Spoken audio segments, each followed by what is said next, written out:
my thoughts on Union budget.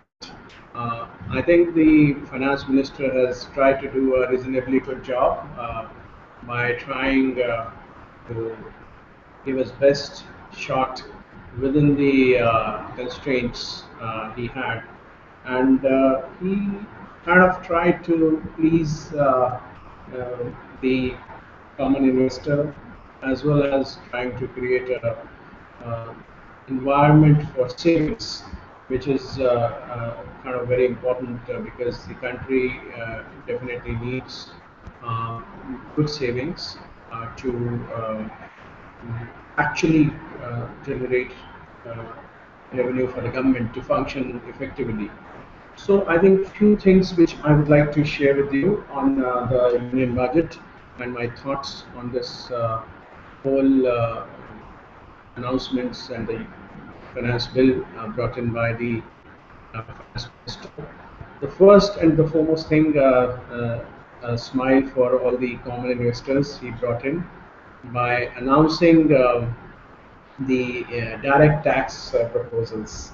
So I think if we look at the direct tax proposals, he gave a gift of around 50,000 rupees to everybody on the tax saving, and also he also tried to increase the savings by giving increasing the limit of ATC from 1 lakh to 1 lakh 50,000. Uh, he could have done better. He could have done more because the country where the taxpayers are very few who are contributing to the kitty of the government. There is a need to broaden the tax base. So I think it is very important that the finance minister should try and broaden the tax base rather than only limiting the exemption. The limits, to my mind, should go up to 5 lakhs or something, because that is the kind of money which is required by a common man to survive in this kind of inflationary environment. So, but gradually, I'm sure this is the first budget of the finance minister. Maybe he will try and move further and give us more things to smile. Maybe in the next announcement, which he is going to make in the month of February. The corporate taxation aspect of it, as you can see, that the dividend and income distribution tax computation base has been revised, um, which is, I think, not so much welcomed by the corporate sector. And investment allowance for the manufacturing companies has been extended up to 15% of the cost of the new assets in case of manufacturing companies investing more than 100 crores. So that has to be made till 31st March 2017. He has also given extension to the sunset clause in case of power, you know, sector undertakings. So this is another area where he has extended the date up to 31st March 2017, giving more 3 years to the power sector, which is a need of the hour, because we need really more and more you know, power companies to come and flourish in India and provide the basic need of Indian people. That is the power, and a lot of power cuts and a lot of people are suffering. So we should welcome this move. He also,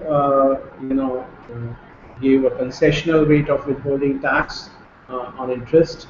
Uh, you know, that is 5% to the interest on monies borrowed in foreign currency up to 30th June 2017. So, which is again a very positive sign. And for the house payers, he has given something to smile at, where the interest payable on the properties has been increased from 1.5 lakh rupees to 2 lakh rupees. So, but that is only for the self-occupied property. So more and more people should have their own houses. So good news for all the young guys trying to have their own housing accommodation and trying to settle down so they can borrow. And rate of interest also with the current regime, I'm sure will mellow down so that the people can have their own housing at an affordable cost. And this, I'm sure, will bring more smiles to the faces and, of course, boost the real estate sector, which is again required for any mature economy to grow. So I think, on the whole, he has been honestly trying to, find solutions to the problems, and I really admire his honesty in doing this job. Now, dividend from specified foreign companies, the beneficial tax rate of 15%, has been extended indefinitely, which is again, you know, the very welcome move. The capital gain taxation also, provided on transfer of government security outside India by a non-resident to other non-resident. He has come out with a relief on that. And minimum exemption from capital gain tax on account of investments in specified bonds is capped at 50 lakh rupees in aggregate, and even if investment made in two different financial years. So this is again, something which is kind of giving mm, relief to people who are supposed to pay capital gain tax on the particular transactions which happen on the property front. Now, the uh, there are many things where he could have done better. I was expecting that expenditure incurred on CSR, should have been allowed as a allowable deduction uh, for the corporates to be more honest and try and contribute back to the society by actually investing. But I don't know what was the compulsion, but I think we, as professionals and industry bodies, we should represent to the finance minister, honorable finance minister, to look into this area once again and try and come out with a provision where the CSR activity is encouraged.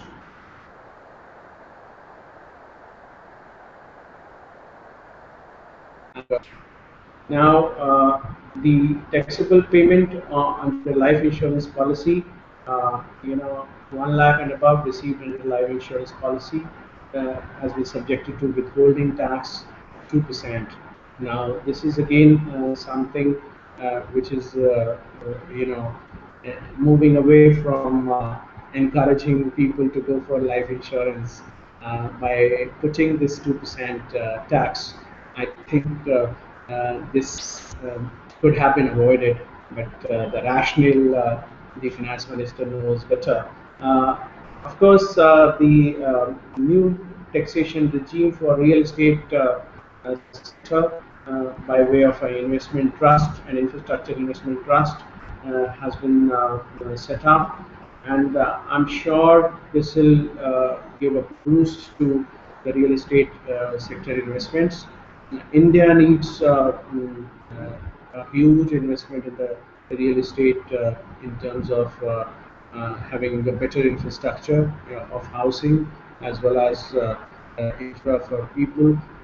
So I'm sure these positive moves will definitely bring in better investment in this sector and surely will improve the lifestyle of the people. Um, I was looking at the report uh, where India is at number four in terms of the largest economies in the world. We have US, we have Japan, then there's a China, and we are at number four. But the by 2050, the predictions are that China will become number one. The second largest economy of the world will be India, and we will surpass even US economy, and maybe the Japan will become number four. So this is data which is kind of collaborated by PwC. So I'm just quoting that without any offense to any country, but the point which I'm trying to make is that if India is trying to become the number two economy of the world, there is a huge, honest approach required by the government, by the people of India, and of course the investors of India. We have to be more compliant, we have to be more honest, we have to actually declare our assets more transparently and try and pay our taxes. And I'm sure this tax base of a very limited tax base of uh, you know few percentage of people paying the tax, this base will go up, and more revenue is generated for the social welfare activities and for the infrastructure activities which should be available with the government of India. So I think it all depends on us as individuals also. Now, if you look at the transfer pricing, the announcements which have come. He has done a rollback of advanced pricing agreements to prior years. So, this is again going to solve the litigation problems which are there in the transfer pricing, and it will enable taxpayers to attain certainty in their transfer pricing of international transaction for up to 9 years in total. So that means bringing more and more stability into the transfer pricing laws of India.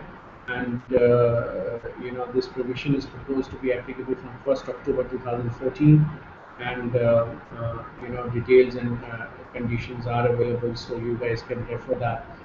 So please read the transfer pricing provisions also very carefully, because there are quite a lot of new announcements which have been made. The deemed international transactions will include the transaction with residents.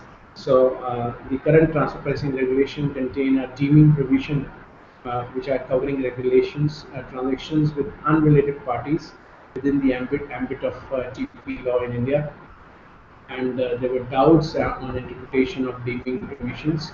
I think uh, the third parties. So it has been set to rest, and it is proposed to amend the said provision to provide deeming provision would also apply to cases where the third party or Indian residents, once currently prescribed conditions are fulfilled, they will have to, they'll come in the ambit. Now, also the determination of arm's length price and other aspects in transfer pricing have been, use of multiple year data for comparability analysis has also been brought in. So this is what I wanted to share on transfer pricing. On the indirect taxes front,